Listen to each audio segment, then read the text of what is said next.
এই ৩টি psychological tips তুমি যদি সঠিকভাবে মানতে পারো, তাহলে তোমার পছন্দের প্রিয় মানুষটা শুধুমাত্র তোমাকে চাইবে। চিরজীবন, লাইফ টাইম শুধুমাত্র তোমাকে চাইবে। তোমাকে ছাড়া আর কারো সম্পর্কে সে ভাববে না। তার সারা জীবন জুড়ে শুধু তুমি থাকবে, গ্যারান্টি দিলাম। তো খুবই গুরুত্বপূর্ণ ভিডিও, অবশ্যই ভিডিওটাকে কাজে লাগাও। দেখো, যতক্ষণ তার মধ্যে তুমি তোমার জন্য ইমোশনাল ডিজায়ার তৈরি না করতে পারবে, ততক্ষণ তুমি এই জগতের যতই সুন্দর মানুষ হও না কেন, যতই ভালো মানুষ হও না কেন, সে তোমাকে লাথি মেরে ছুঁড়ে ফেলে দেবে। দেখো, অনেকে তার পার্টনারকে বলে যে তুমি মানুষ খুব ভালো, কিন্তু তোমার জন্য আমার মনে কোনো ফিলিংস জাগে না, কোনো ভালোবাসা অনুভব হয় না। তো এর মানে হলো তুমি ওর জন্য যোগ্যতম মানুষ, তোমার মধ্যে যোগ্যতা আছে ওর সাথে প্রেম ভালোবাসা করার, কিন্তু তোমার প্রতি তার মধ্যে ভালোবাসা জাগছে না, কারণ তুমি তার মধ্যে তোমার জন্য ইমোশনাল ডিজায়ার তৈরি করতে পারোনি। দেখো, আরও একটা অবাক করা বিষয়, অনেকে তার পার্টনার সম্পর্কে পরিষ্কারভাবে জানে যে তার পার্টনার খুবই বাজে মানুষ, ভালো মানুষ না, পার্টনারের সামান্যতম যোগ্যতাও নেই তার ভালোবাসা পাওয়ার, কিন্তু তারপরেও পার্টনারকে সে ছাড়তে পারে না, ভালোবাসতেই থাকে। সবাই তাকে বোঝায় যে একে ছেড়ে দে, এই তোর যোগ্য নয়, তোর জীবন শেষ হয়ে যাবে, ওর এটা খারাপ ওটা বাজে।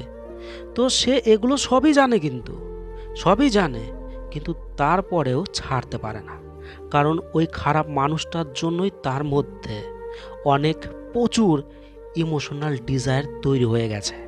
তাই তোমার পার্টনারের মধ্যেও অবশ্যই ইমোশনাল ডিজায়ার তৈরি করতে হবে। তো এবার কথা হচ্ছে, তার মধ্যে তোমার নিজের জন্য ইমোশনাল ডিজায়ার কিভাবে তৈরি করবে। তো তার জন্য এই কয়টি পয়েন্ট তোমাকে অবশ্যই মানতে হবে। প্রথম পয়েন্ট, ডিফারেন্ট ফ্রম এভরিওয়ান, সবার থেকে আলাদা।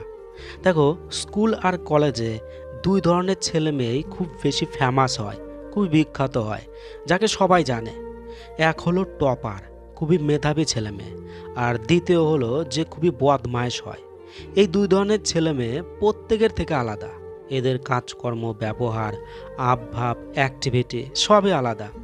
এরা বারবার এমন কিছু করতে থাকে যার জন্য জোর জবরদস্তি, বাধ্যতামূলক মানুষের নজর, মানুষের মনোযোগ এদের উপর চলে যায়। তাই তার সামনেও নিজেকে সবার থেকে আলাদা শো করতে হবে, তাহলেই তার অ্যাটেনশান, তার মনোযোগ তোমার উপর পড়বে। তোমার ব্যবহার, তোমার আচরণ, তোমার অ্যাক্টিভিটি সমস্ত কিছুর মাধ্যমে তাকে ফিল করাও তুমি আর সবার থেকে আলাদা। তো দেখো, অন্যান্য সবার থেকে নিজেকে আলাদা দেখানোর ফলে তার অ্যাটেনশান, তার মনোযোগ তো তুমি পাবে, কিন্তু সে তোমার সাথে তখনই থাকতে চাইবে যখন তোমার ওপর তার ইন্টারেস্ট তৈরি হবে। তাই নিজেকে ইন্টারেস্টিং দেখাতে হলে এই গুণগুলো তাকে অবশ্যই দেখাতে হবে। তোমার সেন্স অফ হিউমর বা হাস্যরস অনুভূতি, কৌতুক রসবোধ খুব ভালো। তোমার সাথে যে থাকবে তাকে তুমি খুশি করতে পারো। তোমার পার্সোনালিটি, তোমার ব্যক্তিত্ব, তোমার বৈশিষ্ট্য খুবই ভালো। তোমার কথা বলার আলাদা ভাব আছে। এছাড়াও তার সাথে কথা বলে তাকে যদি তুমি খুশি করতে পারো বা তার মধ্যে যদি খুশি এনে দিতে পারো, তাহলে ওর ইন্টারেস্ট তোমার উপর তৈরি হবে। দেখো, তোমার প্রতি তার ইন্টারেস্ট তৈরি হলে সে তোমার সাথে থাকবে, কিন্তু তোমার প্রতি তার ডিজায়ার তৈরি হবে না। তো ডিজায়ার তৈরি করার জন্য এই পয়েন্টটা তোমাকে ফলো করতে হবে। তৃতীয় পয়েন্ট, ডিজায়ার। দেখো, ওর মধ্যে যখন তোমার প্রতি ডিজায়ার তৈরি হবে, তখন ওই তোমার সাথে সব কিছুই এক্সপিরিয়েন্স করা শুরু করবে। ওর যা যা জানার আছে, ওর যা যা করার আছে, সবই তখন অনুভব করবে তোমার সাথে। মনের ভাব প্রকাশ করবে, পারদর্শিতা প্রকাশ, অভিজ্ঞতা প্রকাশ করবে, তোমার ওপর অধিকার প্রকাশ করবে। তোমার সব কিছুই সহ্য করবে, তোমাকে দেখবে, তোমার কাছ থেকে শিখবে, তোমার সাথে এনজয় করবে। দেখো, আইফোন সবাই কিনতে চায়, কারণ আইফোন সব থেকে আলাদা, খুবই দামি, খুব সহজে কেনা যায় না, সবার কাছে থাকে না। খুব কম মানুষ আইফোন এই জন্যই কেনে, কারণ আইফোনে আলাদা ফিচার থাকে, আলাদা বৈশিষ্ট্য, আলাদা গঠন থাকে, আর এটা ব্যবহার করাটা অনেকটা লাভ। আর মানুষ এই জন্যই আইফোন কিনতে চায়, কারণ মানুষের মধ্যে আইফোন কেনার জন্য ডিজায়ার প্রচুর থাকে। তাই তাকে ফিল করাও তুমি আলতু ফালতু নও, তোমাকে পাওয়া যে কারো পক্ষে সম্ভব না।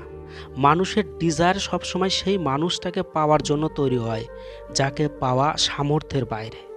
এছাড়াও তাকে কথায় কথায় ইমোশন দেখাবে না, আবেগপ্রবণ হচ্ছ তাকে ছাড়া তুমি থাকতেই পারছো না, কিছুই দেখাবে না। দেখো, যখনই তুমি এরকম দেখাবে না, তখনই সে ভাববে তুমি ওর থেকে অনেক বেশি বেটার। আর ওর যখনই মনে হওয়া শুরু হবে যে তুমি ওর থেকে বেটার, তখন অটোমেটিক্যালি তোমার জন্য ওর মনে ডিজায়ার তৈরি হতে থাকবে। তো এত কিছু পরে যখন তুমি তার ডিজায়ার তৈরি হবে, তখন সে চাইলেও তোমার থেকে দূরে থাকতে পারবে না। যেমন একজন মাতাল কিন্তু জানে যে নেশা করা তার স্বাস্থ্যের পক্ষে ক্ষতিকর, কিন্তু তবুও সে নেশা ছাড়তে পারে না। সে জানে এটা আমি বেশি দিন খেলে অল্প বয়সে মারা যাব, কিন্তু তারপরেও ছাড়তে পারে না, খেতেই থাকে। কেন সে ছাড়তে পারে না? কারণ তার মধ্যে মদের প্রতি ডিজায়ার তৈরি হয়ে গেছে। তাই ভিডিওটাকে ফলো করে তোমার প্রতি তার ডিজায়ার তৈরি করো, তাহলেই সে লাইফ টাইম চিরজীবন তোমাকে চাইতে থাকবে, তোমাকে ছেড়ে যেতে পারবে না, গ্যারান্টি দিলাম। তো ভালো থেকো, বাই।